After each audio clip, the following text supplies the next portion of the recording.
Hello everyone, welcome back to another English practice session. In our last structure class, we learned how to give negative advice about ongoing actions using a super useful structure. Today's session is only for practice. There will be no explanation, just natural real life sentences to help you use this structure correctly in your everyday conversations. So stay focused, listen carefully, and let's begin our practice session together. You shouldn't be speaking Bangla here. I repeat, you shouldn't be speaking Bangla here. তোমার এখানে বাংলা বলা উচিত নয়। He shouldn't be wasting time now. I repeat, he shouldn't be wasting time now. তার এখন সময় নষ্ট করা উচিত নয়। We shouldn't be arguing right now. I repeat, we shouldn't be arguing right now. আমাদের এখন তর্ক করা উচিত নয়। She shouldn't be using her phone in class. I repeat, she shouldn't be using her phone in class. তার ক্লাসে phone ব্যবহার করা উচিত নয়। You shouldn't be speaking like this. I repeat, you shouldn't be speaking like this. তোমার এইভাবে কথা বলা উচিত নয়। He shouldn't be mingling with bad boys. I repeat, he shouldn't be mingling with bad boys. তার খারাপ ছেলেদের সাথে মেলামেশা করা উচিত নয়। We shouldn't be fighting over this issue. I repeat, we shouldn't be fighting over this issue. আমাদের এই বিষয়ে ঝগড়া করা উচিত নয়। She shouldn't be getting late now. I repeat, she shouldn't be getting late now. তার এখন দেরি করা উচিত নয়।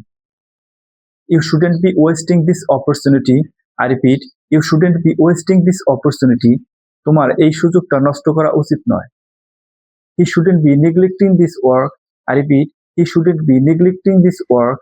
তার কাজে অবহেলা করা উচিত নয়। We shouldn't be making noise right now. I repeat, we shouldn't be making noise right now. আমাদের এই মুহূর্তে শব্দ করা উচিত নয়। She shouldn't be getting angry now. I repeat, she shouldn't be getting angry now. তার এখন রাগ করা উচিত নয়। You shouldn't be blaming others. I repeat, you shouldn't be blaming others. তোমার অন্যদের দোষ দেওয়া উচিত নয়। He shouldn't be avoiding this responsibility.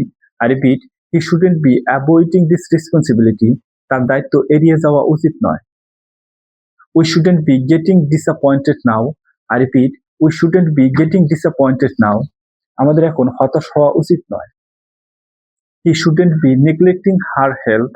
I repeat, he shouldn't be neglecting her health. তার নিজের স্বাস্থ্যের অবহেলা করা উচিত নয়। You shouldn't be missing the class. I repeat, you shouldn't be missing the class. তোমার ক্লাস মিস করা উচিত নয়। He shouldn't be taking risk now. I repeat, he shouldn't be taking risk now. তার এখন ঝুঁকি নেওয়া উচিত নয়। We shouldn't be rushing about this matter. I repeat, we shouldn't be rushing about this matter.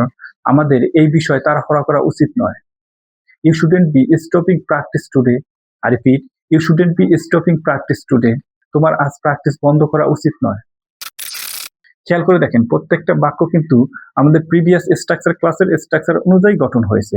আপনি যদি স্ট্রাকচার ক্লাসটা miss করে থাকেন তাহলে ডেসক্রিপশন বক্সে লিংক দেওয়া আছে, আপনি এই ভিডিওটা স্কিপ করে আগে স্ট্রাকচার ক্লাসটা দেখে আসেন, তাহলে আপনার জন্য এই প্র্যাকটিস সেশনের বাক্যগুলো বোঝা খুবই সহজ হয়ে যাবে। আই থিঙ্ক আপনি আজকে প্র্যাকটিস সেশনের বাক্যগুলো খুব ভালোভাবে বুঝতে পেরেছেন।